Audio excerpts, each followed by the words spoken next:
Platform Group of Companies is one of the fastest growing diversified Indian conglomerates with global footprints.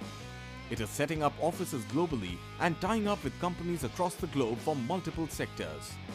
The company has ventured into real estate and construction, stockbroking and finance, arms and ammunition, mining, airlines and many other sectors.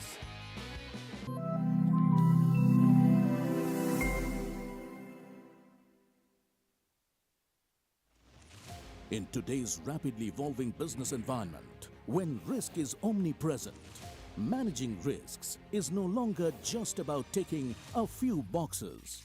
Businesses need to maintain a panoramic view of risks to stay ahead of the curve. Join us to explore how organizations can rethink risk to unlock new possibilities and become fit for future.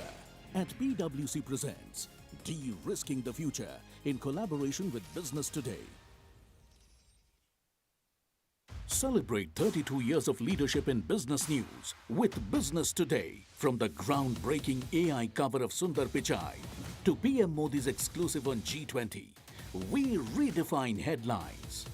Now our 32nd anniversary issue explores India 2029, the 5-year agenda with industry titans sharing exclusive insights. So, just BT it for unparalleled perspectives. Business Today, 32 years of leadership, innovation and business brilliance. Subscribe now.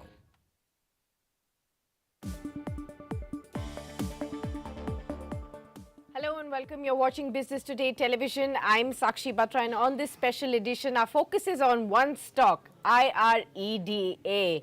The company has posted strong set of earnings after rising 4 times from the IPO price in just 40 days after listing. It has posted robust set of earnings for the first time when it has got listed on the stock exchanges. The profit of the company has jumped 67%. IREDA, or the Indian Renewable Energy Development Agency, has reported the December quarterly earnings, in which, like I pointed out, the growth in the profits figure has been to the tune of 67.2% when you compare it to the previous year. The revenues have also stood at 1252 odd crore rupees, which is a growth of 44.2%. And also when we talk about the operational performance, the EBITDA has risen about 51% from last year to 1154 crores as well. The margins have also expanded by 400 basis points to 92.1%.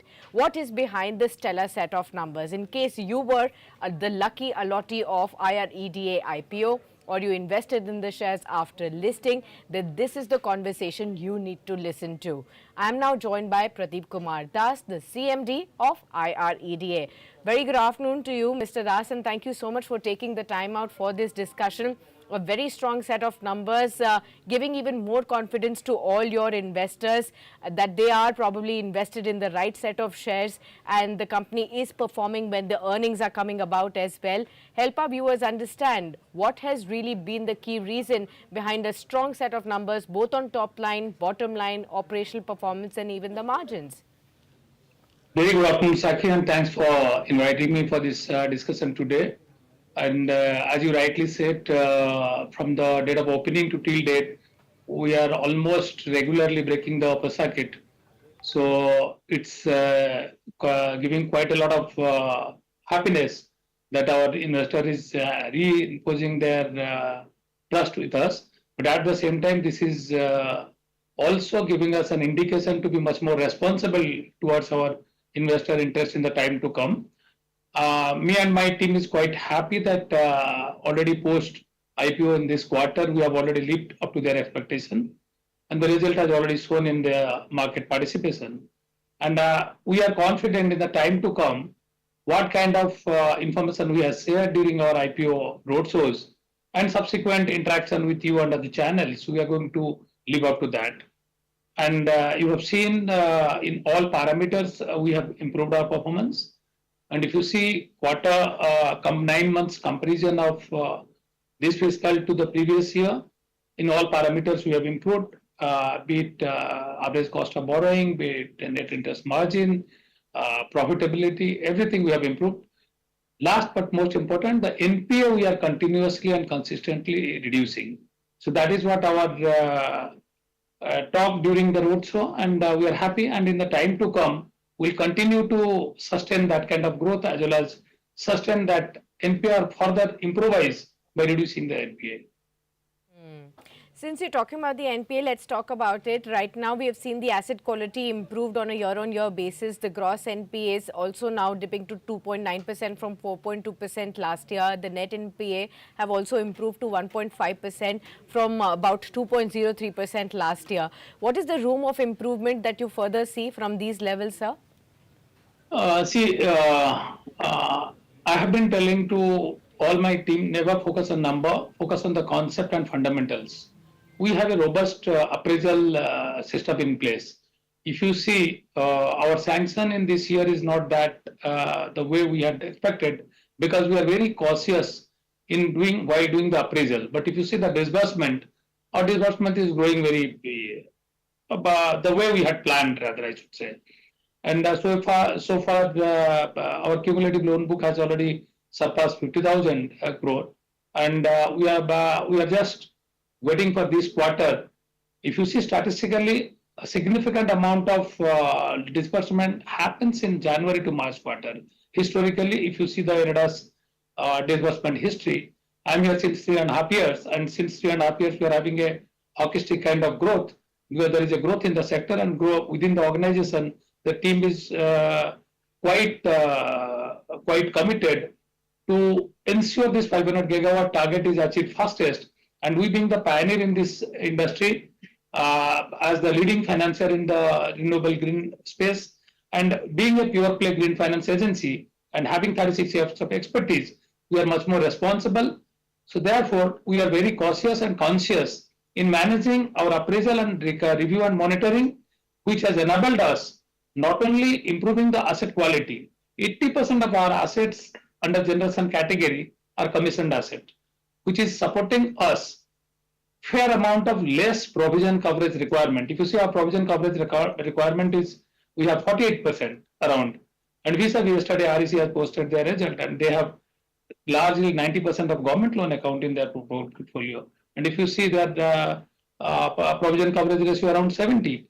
So what, in a sense, if you see our NIM will be slightly lesser in comparison to them, or even our spread will be lesser. But at the end of the day, when my provision coverage ratio is lesser, my bottom line is improved. And last but most important, despite having almost 80% of the loan book portfolio in private sector category, our net NPA is gradually reducing. That's good news coming in. What about margins, sir? Your net interest margins have also improved. What's the outlook now going forward from here, and what is the kind of guidance that you can share? Yeah, during the roadshow, all these investors, by and large, those who are not knowing at all about IREDA, they were having this kind of concern. And we had shared our thought process, and we said that we will be working continuously, consistently, improving the NIM and reducing the borrowing cost and reducing the NPA. And we have already executed that in this quarter, and we are confident of maintaining the same kind of approach, trend in the time to come also. Okay. You know, there's been an important announcement which is related to your sector, sir, that Prime Minister Narendra Modi has made, right after the inauguration of the Ram Temple in Ayodhya. What does the Prime Minister Suryoday Yojana really mean for the entire renewable energy sector? What kind of opportunities can the sector hope to receive from this? See, Honorable Prime Minister himself is very passionate about renewable energy development in the country and sustainable environment, and is working on it. And under his guidance, our ministry as well as all the organizations, not only renewable ministry, even MOPNG, MOP, the entire energy sector is holistically not only working on developing renewable energy, but also energy transition and decarbonization. But the kind of awareness what en masse Indian or every citizen in India should have, perhaps we are not having that kind of thing. With Honorable Prime Minister's announcement of solarizing 1 crore household, and I'm sure the en masse Indian will get connected with the RE development in the country. As a matter of fact, IREDA, despite being wholly dedicated for this purpose since 36 years. IREDA is not known in the market. Prior to our IPO, I can share with you, prior to our IPO during the roadshow, we were quite surprised. Many of the investors were not even knowing, and they used to correlate with IRDA. And there is Insurance Regulatory Development Authority. So anyway, that is the thing of past. Now the whole world knows through this IPO what IREDA is, and more the investor is getting connected with it. More and more renewable awareness is going to impact. So this 1 crore household, roughly 1.2 lakh crores of investment will be there, and REC has been named as implementing agency, because they are the agency who successfully implemented Ghar Ghar Bijli, every household electrification they did, and they have the machinery in place because there are power CPSEs. They have designated around 8 power CPSEs for these activities. I think they are the same agency who handholded REC for Ghar Ghar Bijli program, and same thing has been copy pasted almost similar way, but exactly the terms and conditions of REC being implementing agency and how they are going to implement, they have, although they are notified 8 agencies, that will be coming out very soon. So from banking parlance, around 1 lakh crores of debt component may come out of it, because government is going to give some kind of a subsidy in that. See, looking at 500 gigawatt target achievement, so rooftop solarization was earmarked around 40 gigawatt. Out of that, around 11 gigawatt has already been achieved. So roughly 29-30 gigawatt will be coming from rooftop solar. But whereas renewable business is concerned, we have more than 320 gigawatt cap for which investment will be required. So this 1 crore household solarization will enable fair amount of awareness and sensitivity in the market, and that will enable further push to speed up this additional 310 gigawatt of capacity addition in the country.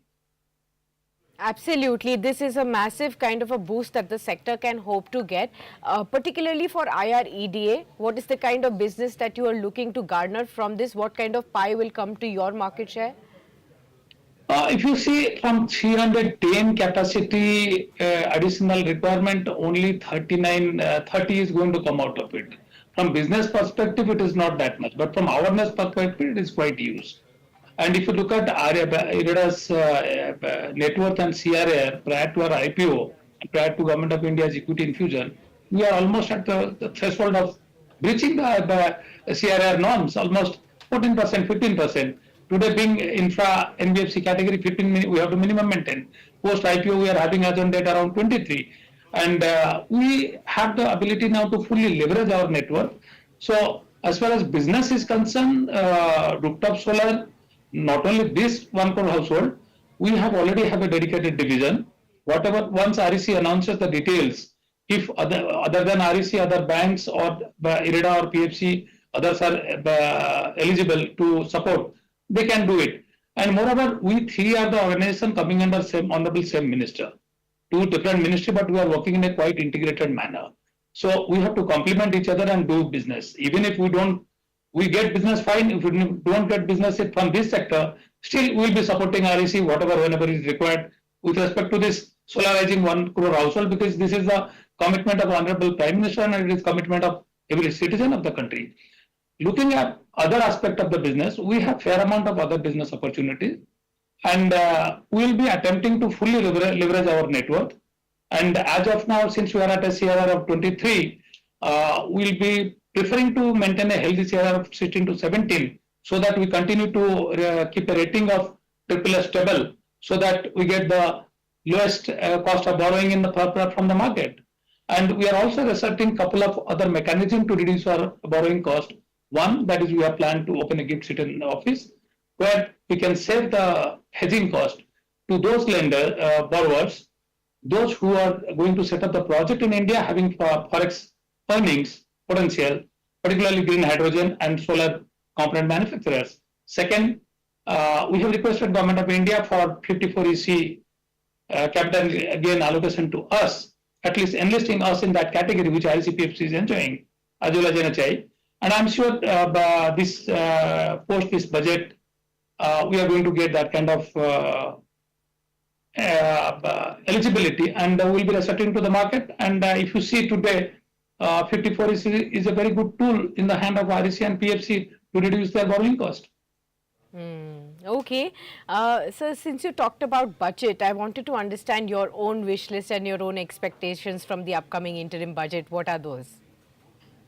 Anyway, as you said, it is an interim budget, and already Honorable Prime Minister and most of our ministers, key ministers, they have announced as well as they're working on making India a developed economy by 2047.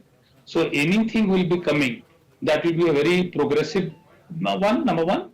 And number two, since whatever development we do, we require energy for that. And every 1% of GDP requires 1.25 times of energy requirement. And any additional energy requirement, 90% has to come from renewable energy. So therefore, I'm very optimistic for renewable energy sector development as well as any development with respect to sustainable climate. Okay, well, all the very best to you, sir. There is a lot of scope that the sector is looking at for growth going forward, and for you also, may these kind of performance continue in the upcoming quarters as well. And here's hoping that we will catch up once again very soon to understand more about how the sector is progressing and what are the key insights that you can share with us. Many thanks for speaking to us. Thank you, Sakshi. All right, and with that, we will wrap up this very special conversation from IREDA's top management. Stellar set of numbers coming in, a very strong visibility of growth that the company is sharing, as well as betting big on announcements that can come for the renewable sector from the upcoming interim budget as well. With that, we'll wrap up, but do stay tuned onto Business Today television for much more on your screens.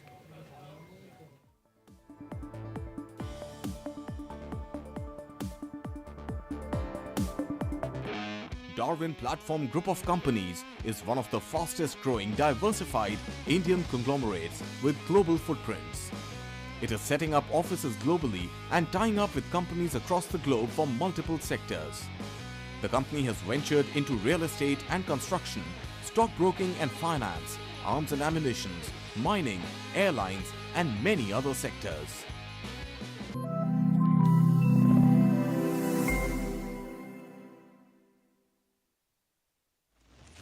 In today's rapidly evolving business environment, when risk is omnipresent, managing risks is no longer just about ticking a few boxes.